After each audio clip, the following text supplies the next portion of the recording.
Hey guys, Jim from Cybertron-X Studios here, and this is a review that I have tried about a week ago, but I just didn't have time, and so therefore I'm going to have to reshoot because the newness factor is no longer there. But I'm still pretty excited to bring you this review. It's going to be fun, it's going to be great, so let's do it.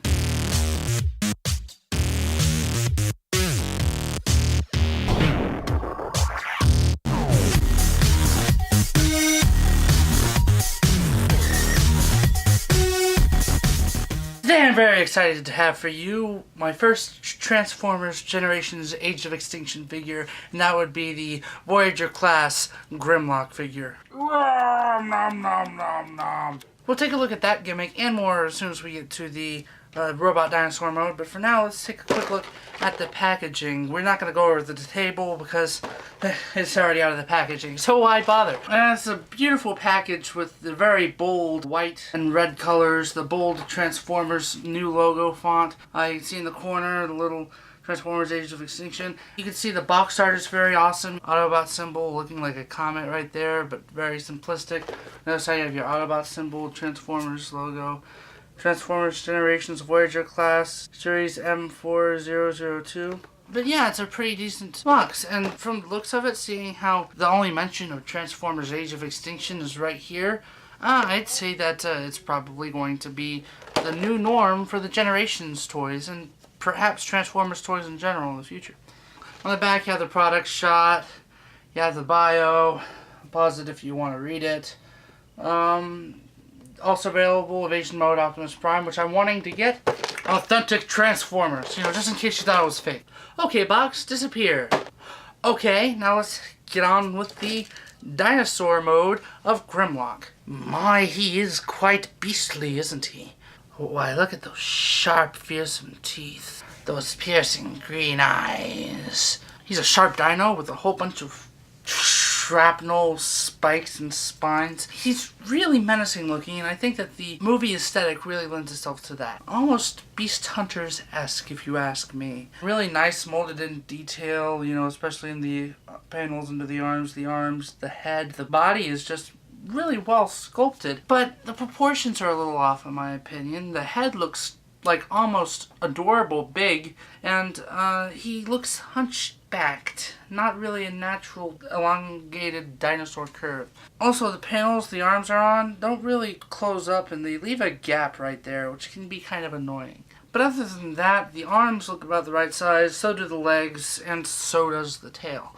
So, props for that. As you saw earlier, this Grimlock has a dino chomping gimmick. What happens is there's a little button right here. You press that in and it chomps. Pretty simplistic, but hey, fun little gimmick. You can store his mace weapon that he comes with on this mode as well. You just plug the tail in there and boom, there you go. Not really the most elegant solution, especially considering that it makes his tail longer than his body and it just bulbs out and straight. So we can just set it off to the side, and that's our happy little dino mode. Now let's transform this ferocious beast, shall we? Ugh. And here we have Movie 4 Age of Extinction Grimlock in his robot mode. He's a hunk of chunk in charge, ain't he? The transformation was surprisingly like his G1 transformation. His legs came from his tail, his arms came from his dinosaur legs, his torso was his lower back in dinosaur mode. So, really nostalgic in that sense, but it also throws in some new things, like the shoulder pads coming from the dinosaur head. This guy has some really great sculpted detail, such as the lower jaw of the dinosaur becoming a kind of armor for him. His head sculpt is beautiful, with green eyes and ferocious cheek teeth. It really invokes the kind of samurai and or knight look. His skirt invokes the kind of armor look as well. So do his kind of knight boots. Overall, a really beautifully sculpted and proportioned robot mode, not accounting for these kibbly arm bits. Articulation, this guy has quite a bit of, but not totally articulate. Like his head can go up a little, his head can go down a little, and it can go side to side. It's not on a ball joint, but it's on a nice, thick, beefy neck. His arms could do a 360 at the shoulder, but the shoulder pads get into the way a little bit. You can move them out of the way quite a bit as well. It takes a little fiddling. 360 at the bicep. He has an elbow joint, but there's a problem with that. According to the official transformation, to get this arm cable completely flush, you have to tab it in, which, given where it tabs in, gives him a gorilla arm. You can untab it, and you'll have wrist articulation, and you can have it to where he has normal elbow bend, but the cable will be free to flop around, and it'll be pushed out a little further. But that's a sacrifice I'm willing to make to have anatomically correct limbs. No waist articulation, but these skirt flaps can move out of the way for the hip articulation. You have full forward, full backward, out and in at the hip, although the armor does get in the way a little bit. You can't really get out too far. A rotation at the upper hip. A really good knee bend, a 90-degree knee bend. The ankle can tilt back once they do transformation.